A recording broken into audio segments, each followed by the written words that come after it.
All right, welcome to the last part of Chapter 10, Part 3, where we're going to look at the cancer and how it's related to the cell cycle. We're going to talk about proto-oncogenes and how mutations can turn those into oncogenes, which lead to cancers. Oncology, you might know, is the study of cancer, and so these are genes that, when they mutate, can lead to cancers. Tumor suppressor genes, their job is to produce proteins that seek out cells that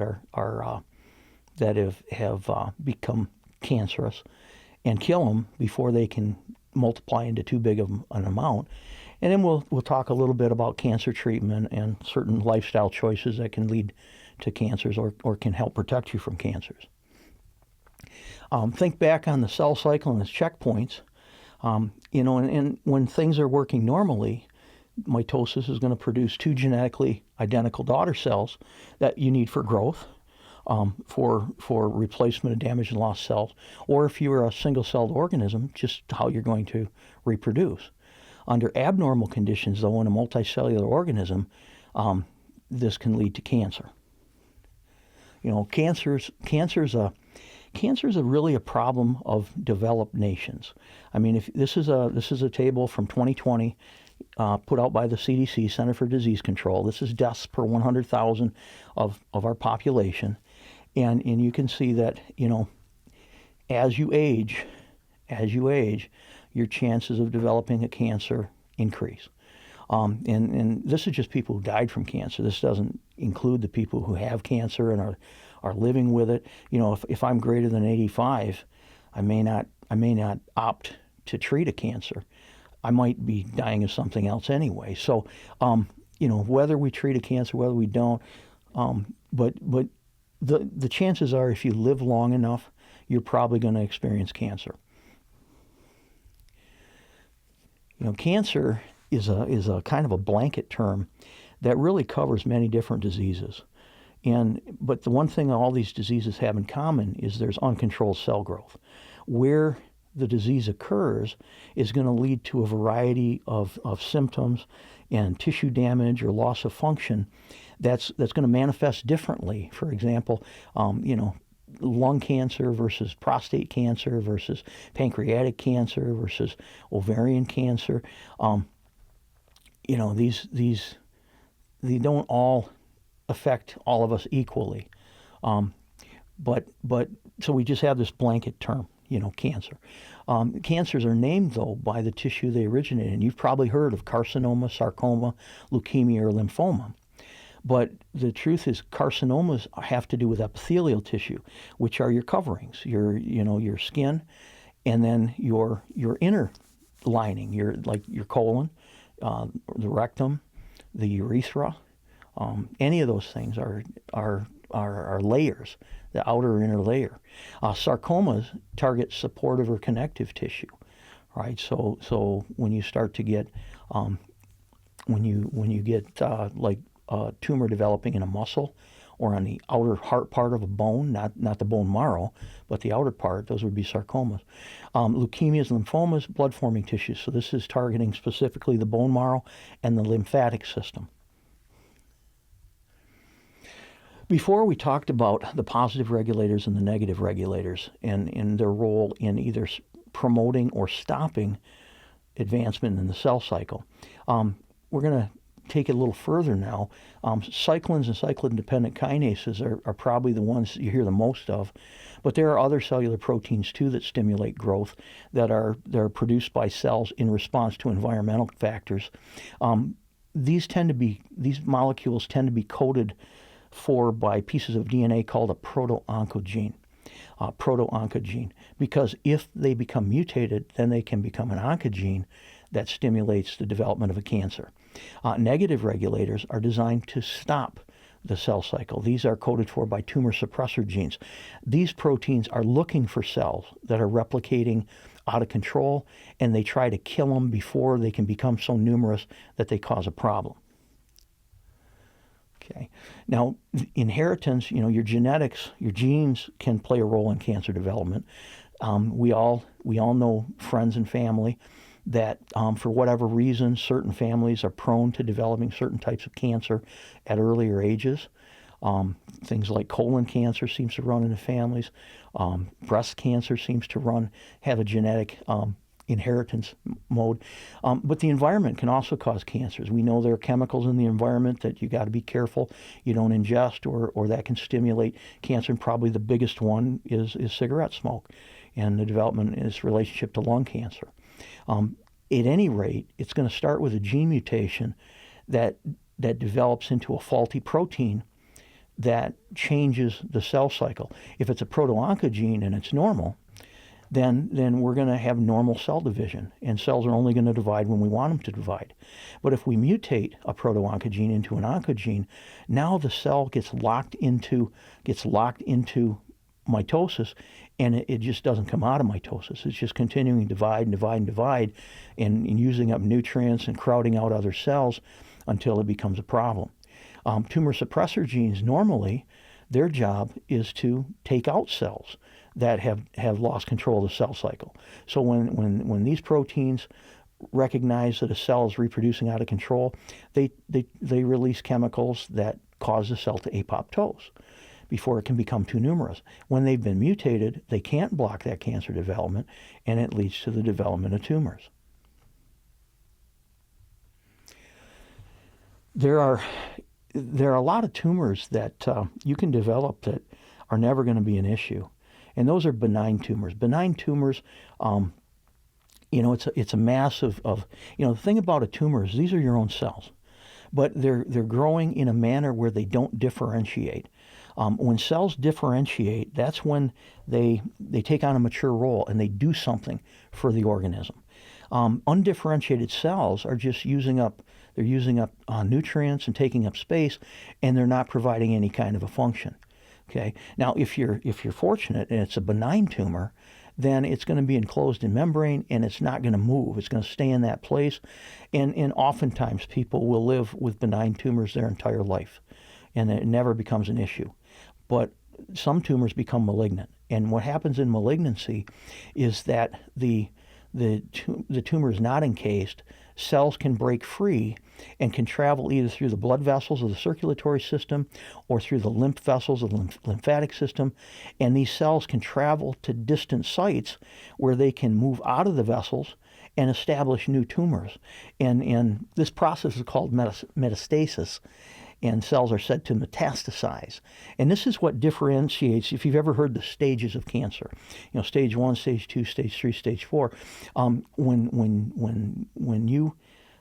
Metastasis is a real problem, because it may start in your lungs, but the next thing you know, it's in the liver, and then it's in the kidney, and it's very difficult to treat.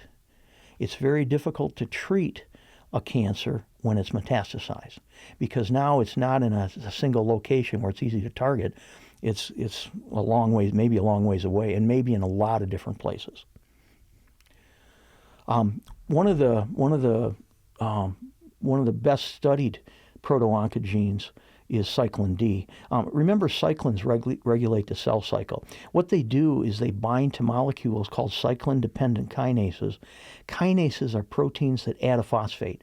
And if you think back to the chapter where we looked at enzyme activity, many enzymes need to be phosphorylated, have a phosphate added, before they can catalyze whatever reaction they catalyze. And so the cyclins activate the cyclin-dependent kinases, which then phosphorylate other molecules and trigger the cell to go through the various phases of the cell cycle. And they occur in a predictable order. Scientists have uncovered that cyclin D is first, and then as we get ready to go into S, cyclin E peaks and drops. As we go into G2, cyclin A peaks and drops, and then we start mitosis, cyclin B peaks and drops. But look at cyclin D. Right, it's pretty high production all the way through the cell cycle. And so what can happen is when you have a mutation of the cyclin D, you can cause it to be overexpressed. And what that means is you're producing way more cyclin D than you need, and so it doesn't drop down. It doesn't drop down. So as soon as these daughter cells get through with mitosis, they start to go through mitosis again. And so you've got this rapidly developing cluster of cells that can then develop into a cancer. Again, there are both internal and external signals that can trigger the increases in cyclin levels. Okay, But it's the mutations that are going to cause the cancer to occur, because you're going to keep the cell in a perpetual state of cell division. Tumor suppressor proteins, the best understood is the RB, P53, and P21. But what these do is they usually function at the G1 checkpoint. They identify that the cell is mutated, it's not normal, and they shut down the cell cycle when they're functioning properly. Okay? And when they're not functioning properly, then here's normal P53, and it recognizes that there's a problem, and so it stops the cell cycle. If it can't repair the DNA, then it goes to apoptosis and the problem's solved. But when it's been mutated, now the cell cycle just continues because this P53 can't arrest a mutated cell cycle. Okay, RB53 binds to a transcription factor. We haven't talked about transcription yet, but in transcription, enzymes are going to copy the DNA and then use it to build proteins. And RB binds to this E2F. As long as it's bound to it, the cell can't make the proteins, the cell can't grow. But when we phosphorylate the RB, it releases the E2F, and now the cell can make proteins. When tumor suppressor proteins are mutated and don't function properly, then they can't control this cell growth that's out of control. Now, cancer treatment, the real key to cancer treatment is early diagnosis. I grew up I was born in 61, so I grew up in the early 60s, and when I was a kid, if someone developed cancer, you said goodbye, because in 3 to 6 months they were going to die and be gone. There was just, and the real problem was, by the time they realized someone had a cancer, it was too late to treat it. And of course, treatment back then was very different from treatment now. Now, when we find somebody has a cancer and we look for certain cancers at earlier ages, we're likely to catch it sooner, and we've got a lot better chance of either putting it in remission or completely curing it. People still die of cancer, but not nearly like it was 50 years ago. If the tumor is localized, it can be removed surgically. Sometimes they'll treat it with a laser. Sometimes they'll use concentrated beams of high-energy radiation. But the problem with that is that high-energy radiation, that you're killing the cancer cells, can also damage adjacent cells and cause them to become cancerous. In fact, the treatment for cancer can cause the cancer to be worse. It can cause mutations.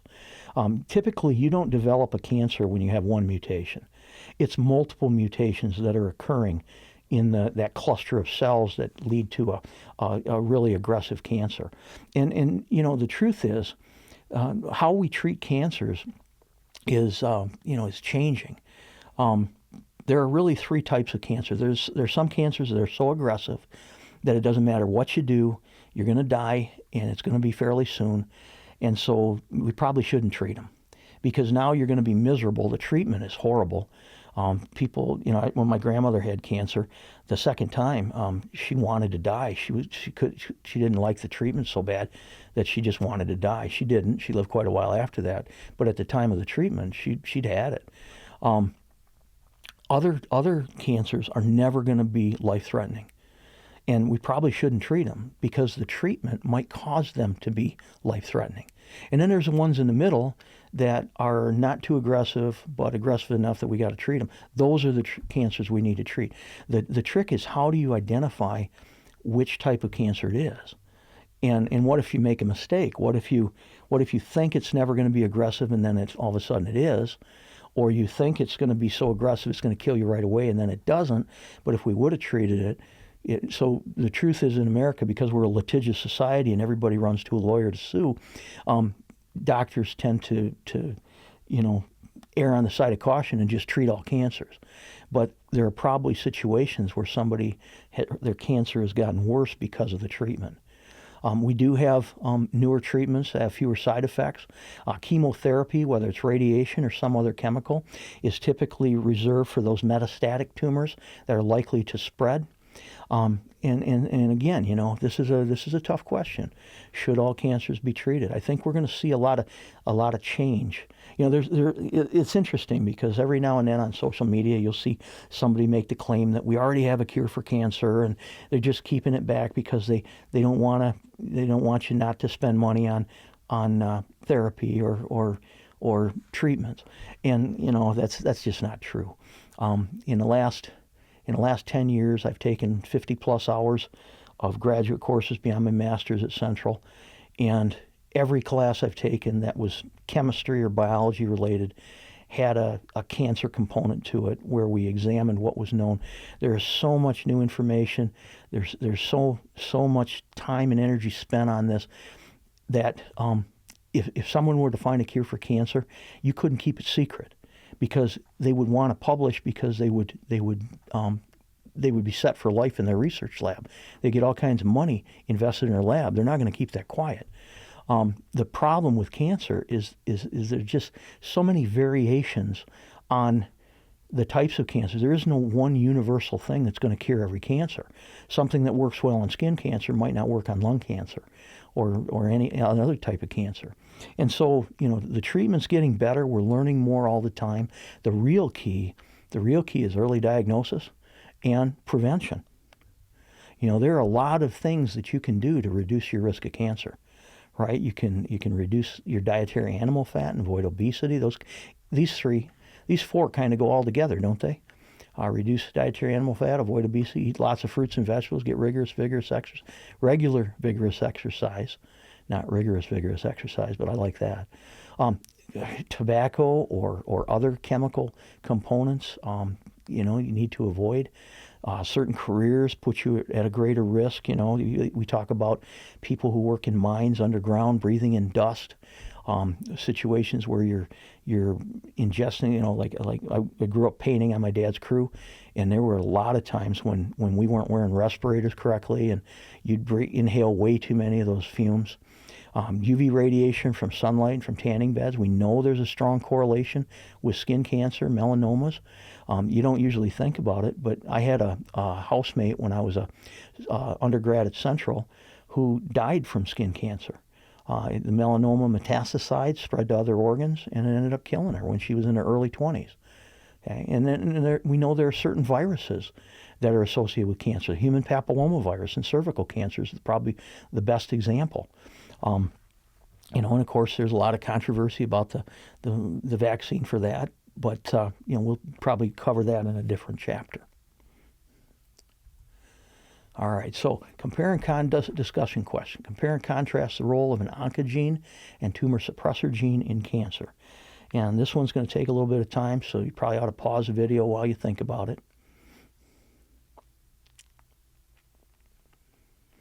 Okay, an oncogene is a proto-oncogene that is mutated to push the cell cycle forward and not stop. So the cell's going to be replicating out of control. A tumor suppressor gene is designed to code for a protein that's going to recognize that oncogene has been formed and that the cell's replicating out of control, and try to kill that cell by apoptosis before it can become too numerous. And if you had a mutation of both, formed an oncogene and mutated a tumor suppressor gene, now you run the risk of developing a very aggressive cancer. And so there's the terms for part 3, not as many this time, and of course some of these you've seen before. And then the key concepts, the performance objectives that'll be used to write your exam.